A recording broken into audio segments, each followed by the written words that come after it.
नमस्कार, स्वागत है आप सभी का। मैं हूं आपके साथ श्रवण तंबोली। बुलेटिन की शुरुआत करते हैं बड़ी खबर के साथ। भोपाल से बड़ी खबर, जहां पूर्व सीएम कमलनाथ ने ट्वीट किया, मैं एमपी की माताओं को सूचना देना चाहता हूं, बहनों बेटियों को एक सुखद सूचना देना चाहता हूं। कुछ महीने बाद एमपी में कांग्रेस की सरकार बनने वाली को आर्थिक सहायता देगी। 18,000 सालाना महिलाओं को देगी आर्थिक सहायता, जो दुनिया की सबसे बड़ी महिला सशक्तिकरण योजना बनेगी। यह घोषणा किसी घोषणा मशीन की घोषणा नहीं है। कमलनाथ ने यह कहा, जो हर रोज अपनी बात से पलट जाते हैं। कांग्रेस ने महिलाओं को आत्मनिर्भर बनाने का संकल्प लिया है। देश में सबसे अधिक आत्मनिर्भर बनाने का संकल्प लिया है। हम यह संकल्प पूरा करेंगे, कमलनाथ का यह कहना है। जय मध्य प्रदेश, जय मध्य प्रदेश की नारी, कमलनाथ ने ये कहा है।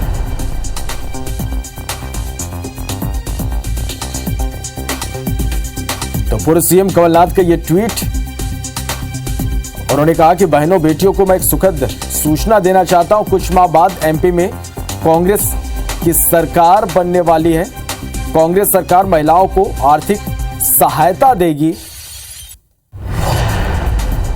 और ये ट्वीट भी इस वक्त आप देख पा रहे हैं। लाडली बहना योजना आज सीएम शिवराज सिंह चौहान के जन्मदिन पर लॉन्च की गई। और इसकी ठीक बात देखिए, पूर्व सीएम कमलनाथ ने एक ट्वीट कर उन्होंने ये जानकारी दी कि जो दुनिया की सबसे बड़ी महिला सशक्तिकरण योजना बनेगी वो कांग्रेस लेकर आएगी। यह घोषणा किसी घोषणा मशीन की घोषणा नहीं है, जो हर रोज अपनी बात से पलट जाते हैं। कांग्रेस ने महिलाओं को आत्मनिर्भर बनाने का संकल्प लिया और देश में सबसे अधिक आत्मनिर्भर बनाने का संकल्प लिया है।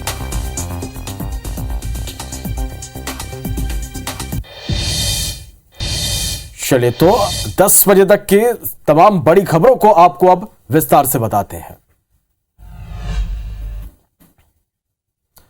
तो चुनावी साल में भोपाल में सीएम शिवराज ने लाडली बहना योजना लॉन्च कर दी है। यह योजना महिलाओं की बड़ी आबादी को प्रभावित करेगी और महिलाओं को आर्थिक रूप से मजबूत बनाने में अहम रोल निभाएगी। देखिए रिपोर्ट। सीएम शिवराज सिंह चौहान ने अपने जन्मदिन के मौके पर महिलाओं को रिटर्न गिफ्ट दिया है। उन्होंने लाडली बहना योजना लॉन्च की और लाडली बहना का फॉर्म भी भरा। इस योजना के तहत प्रदेश की 23 साल से 60 साल की महिलाओं को हर महीने 1,000 रुपए मिलेगा। इसके लिए आवेदन 30 अप्रैल तक भरे जाएंगे। योजना लॉन्चिंग के अवसर पर सीएम शिवराज सिंह चौहान ने कहा कि जो देश में कभी नहीं हुआ वो मैंने किया। बेटी बोझ नहीं वरदान है, बहनें सशक्त और आत्मनिर्भर बनेंगी। सीएम ने योजनाओं को लेकर पीसीसी चीफ कमलनाथ पर तंज भी कसा है। लाडली बहना योजना एक के बाद एक अनेकों योजनाएं बनती चली गई। कमलनाथ की सरकार ने इन सारी योजनाओं को बंद कर दिया। योजना की लॉन्चिंग का जबलपुर की जनता ने लाइव प्रसारण देखा। योजना को बीजेपी नेताओं ने महिलाओं के सशक्तिकरण में अहम कदम बताया। मातृ शक्ति का ये आशीर्वाद प्रदेश को विकास के रास्ते पर आगे लेकर जाएगा। बहरहाल ये तो आने वाला वक्त ही बताएगा कि योजना बीजेपी के लिए तुरुप का इक्का साबित होती है या नहीं। चलिए, तो कल छत्तीसगढ़ विधानसभा में सीएम भूपेश बघेल दोपहर 12:30 बजे 2023-24 का ई बजट पेश करेंगे। कांग्रेस बजट भाषण का सभी जिलों में एलईडी से लाइव प्रसारण करेगी। बजट को लेकर सियासत शुरू हो गई है। सीएम भूपेश बघेल ने कहा कि अब तक छत्तीसगढ़ की जनता के भरोसे में खरे उतरे हैं। यह बजट भी भरोसे का बजट होगा, जिस पर बीजेपी नेता पूर्व मंत्री अजय चंद्राकर ने पलटवार किया। उन्होंने कहा कि अब बजट से क्या उम्मीदें रहेंगी, सरकार जनता को बेवकूफ बना रहे। वहीं बजट को लेकर आबकारी मंत्री कवासी लखमा ने कहा कि हमारे मुख्यमंत्री नंबर 1 मुख्यमंत्री हैं। बीजेपी 15 सालों में राज्य गीत घोषित नहीं कर पाई। बजट जनता के हित में होगा। अजय चंद्राकर के बयान पर मंत्री लखमा ने कहा, जनता इन्हें सीरियसली नहीं लेती।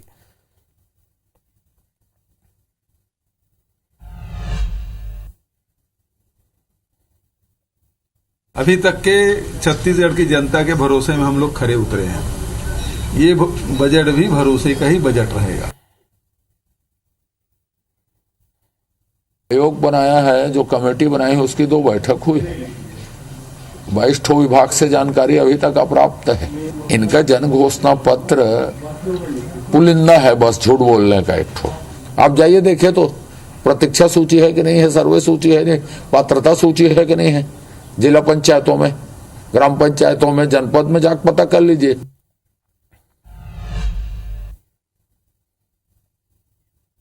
छत्तीसगढ़ का मुख्यमंत्री नंबर 1 है। नंबर 1 बजट होगा। भूपेश बघेल का पिटारा जनता का हित में होगा। अजय चंद्रकर को कल हम लोग देख रहे थे, तुम लोग भी देख रहे थे, कागज पकड़ रहे तो तरतर रहा है, कागज हिल रहा था, पैर हिल रहा था, हाथ हिल रहा था, उसका काम ही नहीं कर रहा है, तो उसमें कभी भी कुछ भी बोल देता है। छत्तीसगढ़ में अपनी जमीन तलाश रही आम आदमी पार्टी ने रविवार को राजधानी रायपुर में कार्यकर्ता सम्मेलन कर चुनावी शंखनाद किया। आम आदमी पार्टी के राष्ट्रीय नेता और दिल्ली के मुख्यमंत्री अरविंद केजरीवाल और पंजाब के सीएम भगवंत मान ने अपने संबोधन में कार्यकर्ताओं में जोश भरने की कोशिश की।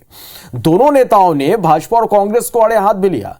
इधर कांग्रेस और भाजपा ने आप नेताओं के बयान पर पलटवार किया।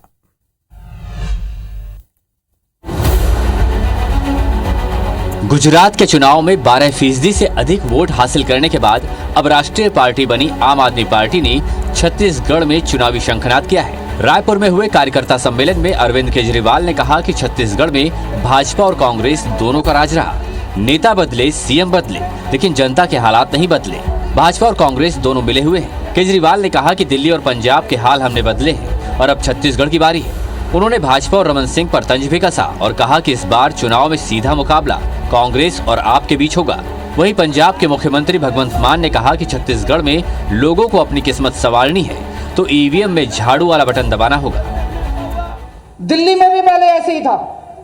दिल्ली में भी पहले BJP Congress, BJP Congress, BJP Congress, यही धंधा चल रहा था। फिर दिल्ली में एक नई पार्टी आई, आम आदमी पार्टी। बिल्कुल वही हालात जो आज छत्तीसगढ़ के हैं, 1 साल पहले तक पंजाब के थे। 5 साल अकाली दल और बीजेपी, 5 साल कांग्रेस। अंग्रेजों ने हमें 200 साल इकट्ठे गुलामी दी, ये हमें 5-5 साल की किश्तों में गुलामी दे रहे हैं। राष्ट्रीय नेताओं की सभा से छत्तीसगढ़ के आप कार्यकर्ताओं में भी जोश है। 15 साल की सरकार और कांग्रेस की सरकारों को छत्तीसगढ़ के लोग देख चुके हैं, इसलिए प्रदेश की जनता आज बदलाव चाह रही है। और यही वजह है कि चाहे हम सरगुजा, भरतपुर, सोनहट की बात करें, चाहे बीजापुर की बात करें, पूरे प्रदेश से लोग अपने खर्चे से यहाँ पे आ रहे हैं बड़ी संख्या में। इधर आम आदमी पार्टी के कार्यक्रम पर छत्तीसगढ़ के मुख्यमंत्री भूपेश बघेल के साथ ही कांग्रेस और भाजपा नेताओं ने तंज कसा है। नया तो नहीं हो रहा है कि पिछले समय चुनाव लड़े थे, सब जगह जमानतें जब्त हुई थी, तो अब उसके बारे में नया नहीं कह सकते आप। पहले भी हाथ आजमा चुके हैं। ये चुनाव आ रहा है, बहुत सारे दल के लोग आएंगे, ये भी आ रहा है। केजरीवाल से ही मांग करता हूं, क्या देगा? क्या झाड़ू दे के जाएगा? तो इसलिए यहां पर ये सब फर्जी काम, झाड़ू लेकर बोकर जो अनाजारा को अपमान करने वाला पार्टी को छत्तीसगढ़ में रास्ता नहीं है, जगह नहीं है। अब वो भी परिवारवादी राजनीति की ओर अब जा रहे हैं। अपने लड़के लड़की को राजनीति में लाने के लिए मनीष सिसोदिया ही सबसे बड़ा रोड़ा था, उसको उन्होंने साफ कर दिया। देखते हैं कि किस प्रकार से अरविंद केजरीवाल और भगवंत मान ने जो कार्यकर्ता सम्मेलन को संबोधित किया है, उससे कार्यकर्ताओं में एक नया जोश आया है और कार्यकर्ताओं का ये मानना है कि ये जोश शुरुआत है यहाँ से और इसका 2023 के चुनाव में परिणाम साफ दिखेगा। छत्तीसगढ़ में आपका झंडा लहराएगा। हाँ, कैमरामैन नजीर खान के साथ स्टार जैन, IBC 24 रायपुर। इधर मध्य प्रदेश कांग्रेस के लिए फिर एक बुरी खबर सामने आई, जहां नाराज कार्यकर्ताओं ने बीजेपी का दामन थाम लिया। भाजपा के प्रदेश उपाध्यक्ष जीतू जिराती ने 500 कांग्रेसियों को बीजेपी में शामिल कराया। साथ ही यह दावा भी किया कि भी और भी कार्यकर्ता कांग्रेस छोड़ने को बेताब है। एमपी में विधानसभा चुनाव से पहले फिर कांग्रेस को बड़ा झटका लगा है। एपी ने पूर्व सीएम और कांग्रेस नेता दिग्विजय सिंह के गढ़ में बड़ी सेंधमारी कर दी है। बीजेपी के प्रदेश उपाध्यक्ष जीतू जिराटी की अगुवाई में कांग्रेस के 500 से ज्यादा कार्यकर्ताओं ने बीजेपी का दामन थाम लिया। जीतू जिराटी ने कहा कि राघवगढ़ हमेशा से कांग्रेस का मजबूत क्षेत्र रहा है, लेकिन वहाँ के कार्यकर्ताओं में असंतोष इतना बढ़ गया कि वे पार्टी छोड़ने पर मजबूर हो गए हैं। गाँव के गाँव पीपल खेड़ी करके गाँव है, मऊ गाँव है, पूरे गाँव के गाँव सभी समाज और वर्ग के लोग उन्होंने पूरी तरह से कांग्रेस को तिलांजलि देकर के भारतीय जनता पार्टी की सदस्यता ग्रहण की है।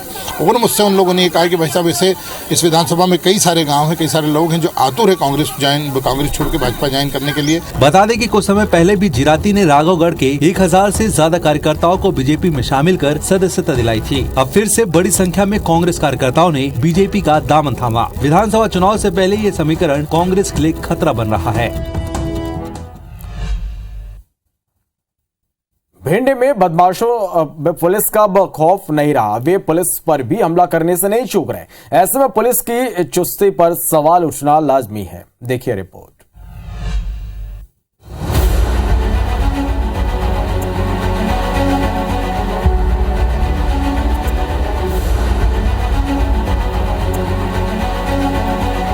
भिंड में बेखौफ दर्द बन गए हैं।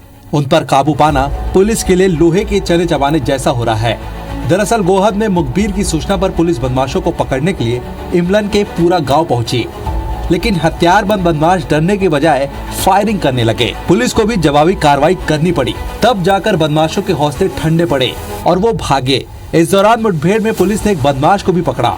उसके पास से हथियार भी बरामद किया।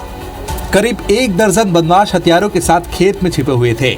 अब सवाल उठता है कि पुलिस चौकस है तो बदमाशों के पास इतनी तादाद में हथियार कैसे उपलब्ध हो रहे हैं? और क्या पुलिस की चौकसी सिर्फ दिखावा है?